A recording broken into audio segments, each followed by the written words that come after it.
So tara guys, samahan nyo ako at gagawa tayo nitong kale with tahini and crunchy chickpeas salad. Okay?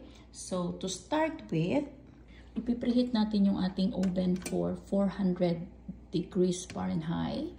Ayan na po ako ditong garbanzos or chickpeas na na-drain ko na siya. And all we have to do is ilalagay natin siya sa ating baking pan. So meron ako ditong baking pan guys. Ayan. Ilalagay ko lang yung ating chickpeas in here. Ayan. Habang inaantay natin na mag-init yung ating oven guys. So ayan guys. Let's start with isi-season natin yung ating chickpeas. Ayan, nagugas ako ng kamay kasi mas maganda po yung ma-evenly mix natin yung ating chickpeas. So, maglalagay tayo of course ng olive oil. So, the whole process talaga, importante dito ang olive oil. And maglalagay po ako ng paprika. Kung meron kayong smoked paprika, much better. So, kasi wala akong smoked paprika. Ito lang po yung ginamit ko. And of course, maglalagay tayo ng garlic powder. So, maging generous po kayo sa inyong garlic powder since ang ating sauce guys is unsalted po siya. Talagang wala siyang salt. So, mimix lang natin yan together. Ayan. So, much better kung madadagdag tayo ng paprika at mamula-mula siya guys. Ayan. So, the more colorful ng ating chickpeas, the more na talagang napakaganda tingnan, no? So, ano lang natin yan? Ikakalat lang natin yan, guys. Kasi sa kabilang side, I'm going to put the sweet potato natin. So, i-ready lang natin to, yung ating garbanzos or yung chickpeas natin. So, ayan na siya, guys. You can add salt if you want. Kung prepare nyo ng salt or pepper. Yan, salt and pepper maglalagay tayo. So, hindi lang natin siya masyadong damihan ng pepper. Gawa ng kakain din po si Olivia nito. So, yan. So, ikakat na natin yung ating sweet potato, guys. So, ilalagay na natin siya sa loob yung ating chickpeas. Ito na po tayo sa very tricky part. So, what we're going to do, guys, is I'm going to make a pickled, what they call this, onion. Red onion, no? So, magkakat lang ako ng red onion into half. Like that. So, kalahati lang po ang ilalagay ko. Kasi, parang toppings lang ito siya, yung onion na to. So, sa mga kaibigan natin dyan na very healthy ang kanilang lifestyle, masarap po ito siya guys. Kasi yung ating chickpeas is rich in protein. May protein ka na, meron ka pang green, and at the same time, meron ka pang healthy fats. Kasi po ang tahini guys is healthy fats po siya. Ikakat lang natin to guys. Ayan. Gagawa tayo ng pickled. Ayan. So, paano pag gumawa ng pickled? There you go. So, tuturuan ko kayo lahat ng vegetable na pwedeng gawing pickled. Napakasimple lang po yung inyong ingredients para sa pickled natin, no? So, ayan. So, mga ganito lang siya, guys. Kasi, parang toppings lang siya on top of the, what we call that, our salad. So, ayan na siya guys. Sa bowl, maggagawa lang tayo ng pickled. Small amount of vinegar with measurement, no? So, lalagay lang ako ng vinegar, kunting vinegar guys. And of course, maglalagay ako ng salt. Ayan. Salt. And maglalagay tayo ng pepper. Ang pepper guys is optional if you want, no? So, maglalagay din tayo of course ng ating sugar. Hindi siya matatawag na pickled kung hindi siya guys manamis. So, kailangan natin i-pickled yan. Ayan. So, mix lang together with salt. Kailangan magbe-blend yung inyong asim, ang tamis at ang inyong alat. Yun yung pickled. So, depende sa iba guys. Hindi ko alam kung paano nila ginagawa yung pickled nila. For me, this is my version of my pickled. Diba? So, ilalagay na natin ngayon yung ating onion na ginawa. Ayan. Matrabaho siya actually. So, every salad na ginagawa ko guys, it takes like almost 2 hours for me. Kasi ang preparation, it's not easy at all. 2 hours in the kitchen every afternoon. Yan. So, ipickled natin yan, guys. Ayan. So, sa nakikita nyo, pickled na. Baka gusto ni Amo na dagdagan ko ang pickled nito. Kasi sobrang dami ng aking ginawa.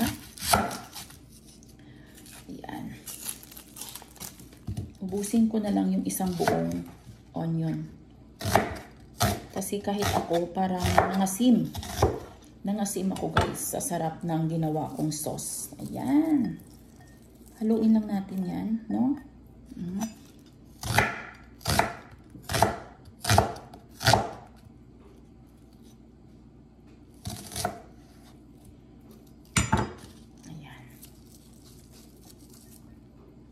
Medyo, ayan. Kasi nanghinayang ako sa ginawa kong sauce. So, dadamihan na natin, no? Ayan, nahulog pa siya. Ayan. So, we're going to set aside natin to guys. Ito, ilalagay natin sa fridge para medyo malamig siya. Okay, mag-move on na tayo. So, I'm going to prepare the kale na guys. Ipiprepare natin tong kale na to. Ayan. At hugasan muna natin, no? Actually, malinis naman to ang proseso nila dito. But then, we need to wash the kale first, okay? So, ayan guys.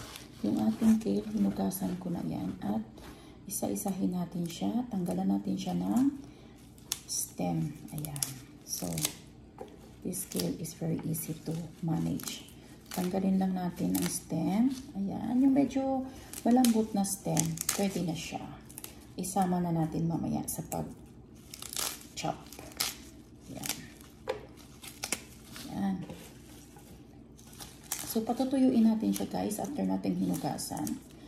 Kale is very healthy. It's really rich in vitamins and minerals, no? Yeah. Masarap talaga ang kale sa salad.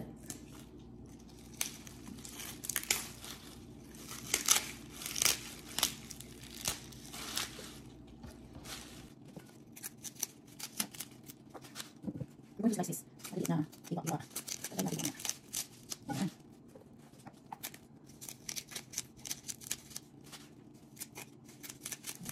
Ayan. So, slice natin ito. Slice natin ang papatutuyuin sa natin dito mamaya. Okay? So, slice natin pa unti-unti para matansya natin yung size. Kung gaano ka. Diba? Kung gaano ang laki.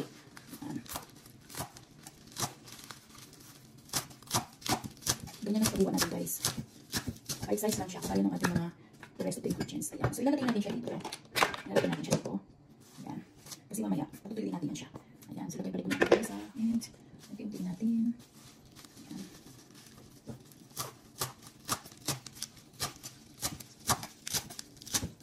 So, mga gusto malaman yung mga recipe or ingredients or procedures or yung kung paano gawin guys, ilalagay ko po sa description box ko. So, the rest of my mga videos ko, hindi ko na nalagyan kasi, ano naman, I'm always like in a hurry to load or upload my videos. So, parang hindi siya well, yan. There you go. So, paano natin ito guys, and we're going to do this.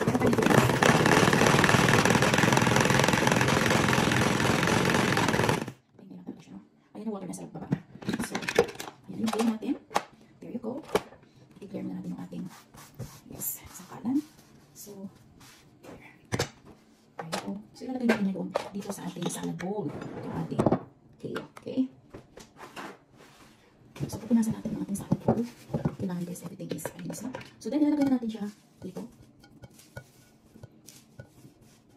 Yes, it's very healthy. This kind of salad, I think, is very healthy. Hindi lang I think, for sure, it's very, very healthy. No? So, ayan na siya guys.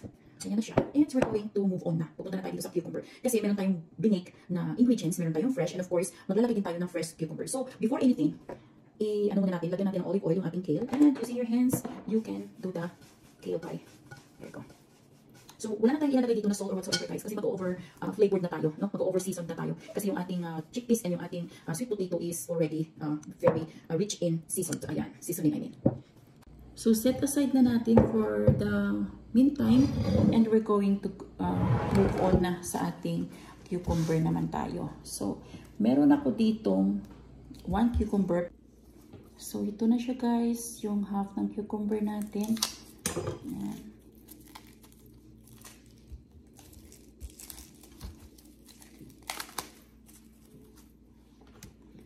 So, napapansin nyo, more on salad ako ngayon. There you go. So, this one, no need to wash. Depende sa inyo kung medyo over, ano na kayo. So, slice lang natin siya like the same size nung ating, the rest of the ingredients. Ayan. I-slice lang natin yan ng ganun.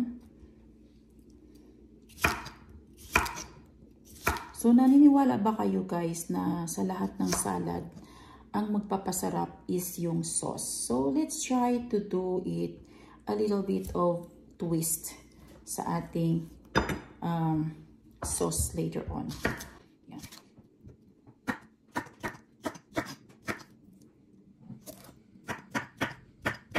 There you go. So, ilalagay lang natin siya ang bower salad, diba guys? Ayan na po yung ating very green na kale. And ilalagay lang natin dito sa side na to yung ating cucumber. Kailangan medyo meron siyang crunchy and at the same time freshness ng ating salad. So, ayan. Ayan guys. So, ayan na po yung ating the rest of the ingredients. So, sa ating sauce, guys, we're going to make a tahini sauce. Meron ako ditong tahini. Hindi pa to po siya yung pinaka-sauce. Tahini, ano lang to siya. Parang ground sesame seed. Ayan, in olive oil, I think. So, we're going to start by making our sauce. So, tansyain nyo lang kung gaano karami yung inyong mga ginawa nyong salad bago kayo gumawa ng sauce, guys. Kasi, syempre, hindi din masarap pag kulang sa sauce yung inyong gagawin. First, we're going to get a clean spoon kasi nga hindi naman natin pwedeng ubusin to. So, kailangan tansyain lang natin guys. Ayan. So, napaka-sticky niya. Para siyang peanut butter actually. But it's sesame seed. Ayan. So, tansyain nyo lang kung ano yung gusto nyo, no? Yung dami and amount nung sesame. Sticky talaga siya guys, no? Pero hindi kasi natin siyang pwedeng hawakan ng spoon, gawa ng gagamitin pa natin siya dito sa loob.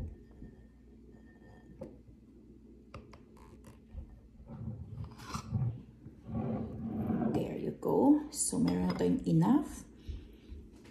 And maglalagay tayo ng salt. Tansyain nyo rin yung salt nyo guys. Ayan. And of course, yung ating lemon.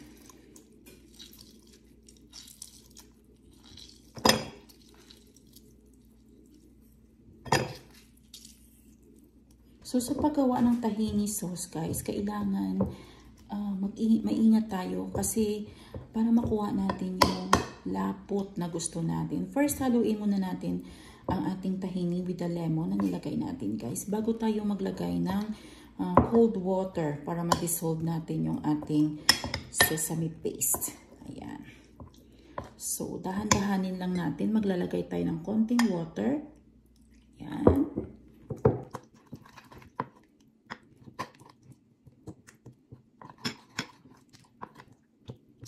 Lalagyan natin ng water. Haluin na natin. We have to be very patient. Sa patient talaga kayo sa paggawa nito, no? The patient is virtue. So, ito kulang pa siya. Okay. So, gamit na ako nito para ma-evenly mix natin siya. Ayan. Tikman ko lang. Okay. So, ito yung twist ko guys. Abangan nyo. So, maglalagay tayo ng konting honey. Konting honey. There you go. And hahaluin lang natin. Mix it properly. So, ito yung gusto nating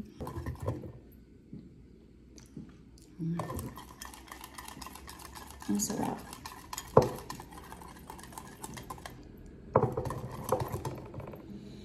Yan na siya guys. Ayan na po yung ating tahini dressing. Ayan. So, ayan na siya guys. Kukunin na natin yung ating baked chickpeas with sweet potato. So, ayan na siya. Yung ating cake. So, i-cool down muna natin siya guys. Ayan. So, this is how you prepare your kale salad with tahini sauce. Ayan, maglalagay lang tayo dito ng konting sweet potato. Yes, and of course yung ating chickpeas. There you go. Chickpeas. There you go. Sweet potato. Ayan. Yeah. And of course, maglalagay tayo ng pickled onion. There you go. Pickled onion. Mas maraming onion, mas masarap. There you go. And yung pinakaantay ng lahat is yung ating sauce. Dito na tayo sa exciting part. The sauce.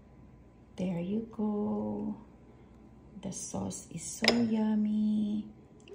There you go. Yan na po yung ating salad.